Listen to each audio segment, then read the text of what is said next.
को ईद की पुरखुलूस मुबारकबाद। ये ईद समाजवादी पार्टी के लिए बड़ी ईद है कि मालेगांव शहर ने हमें इक़्तिदार में हिस्सेदार बनाया और ईद और जो हमें इक़्तिदार में हिस्सेदारी मिली ये उसकी मुश्तरका ईद मिलन का प्रोग्राम है और हम मालेगांव शहरियान को ईद की मुबारकबाद के साथ साथ आने वाले वक्त में जो भरोसा और एतमाद मालेगांव शहर के लोगों ने सेकुलर फ्रंट पे किया था, हमने कहा था कि ईद के बाद हम अमली तौर पर उस पर कामकाज शुरू करेंगे। इंशाअल्लाह अब हम उस पर कामकाज शुरू करेंगे और जिस तरह आज ईद मिलन के समाजवादी के प्रोग्राम में बड़ी तादाद में मालेगांव शहरियान शिरकत कर रहे हैं, तो हमें खुशी है कि वो हमारे साथ जुड़ेंगे और काम करेंगे। इसी के साथ साथ मैं मालेगांव शहर के नौजवान, ख़ास तौर से पढ़ा लिखा जो तबका है, उनसे कहूँगा कि एसआईआर की इंक्वायरी के वक्त समाजवादी अपना एक हेल्प डेस्क शुरू करने वाली है पूरे शहर में और जो पढ़ा लिखा नौजवान है उसने सोशल काम के साथ साथ अब सियासत में दिलचस्पी लेना चाहिए और एसआईआर के सर्वे के वक्त ही मालेगांव शहर के नौजवानों से मैं कहूँगा कि वो सियासत में दिलचस्पी ले, सियासी पार्टियों के साथ जुड़ें और उनके साथ काम करें और इस एसआईआर की इंक्वायरी में वो ज़मीनी तौर पर कामकाज के साथ साथ लोगों को सहूलत देने का काम करें। ये हम सियासी पार्टियों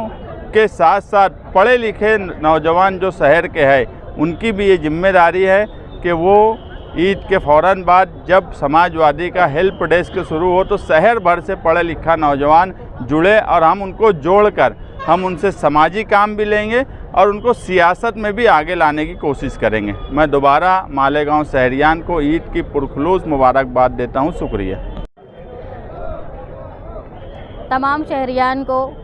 और आलम इस्लाम को ईद की पुरखुलूस मुबारकबाद। आज समाजवादी पार्टी की तरफ से मालेगांव शहर के लोगों को ईद मिलन का प्रोग्राम था। अल्हम्दुलिल्लाह मालेगांव के बड़े लोगों ने यहाँ आकर बड़ी तादाद में आकर हमारी हौसला अफजाई की और ईद की खुशियों को दोबाला किया। रमज़ान महीने से आप महसूस कर रहे हैं कि मालेगांव शहर जो है वो हादसों का शिकार हो रहा है, तो मैं ये महसूस कर रही हूँ कि लोगों को ये समझना ज़रूरी है कि ईद का त्यौहार जो है वो मिलन का त्यौहार है। इसलिए ऐसे मौके पर अपनी फैमिली के साथ, अपने घर के साथ वक्त बिताएं और शहर से बाहर जाने की बजाय अपने शहर में रहकर अपनी खुशियों को दोबाला करें, अपनों के साथ रहकर। एक अहम बात यह है कि मालेगांव शहर एसआईटी के जन्म दाखिले के मामले में परेशान रहा है। बड़े दुख की बात है कि आज तक जो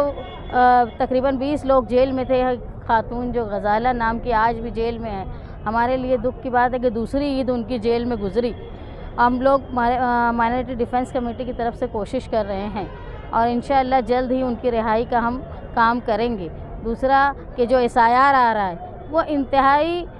संजीदगी से सोचने वाली बात है, न सिर्फ मालेगांव के लिए बल्कि हिंदुस्तान के तमाम वो लीडरान जिनको सियासी शऊर है, जिनको समझता है कि बीजेपी एसआईआर के बहाने क्या करना चाहती है और यहाँ तक कि जितने लोग अपोजिशन के बड़े लीडर थे उनका ये मानना है कि एसआईआर जो है वो एनआरसी की शुरुआती स्कीम है, जो पहले एसआईआर लाकर एनआरसी लाया जाएगा। इसलिए मैं शहरियान से ये अपील करती हूँ कि इस तमाम काम को आप बालाए ताक रख के जब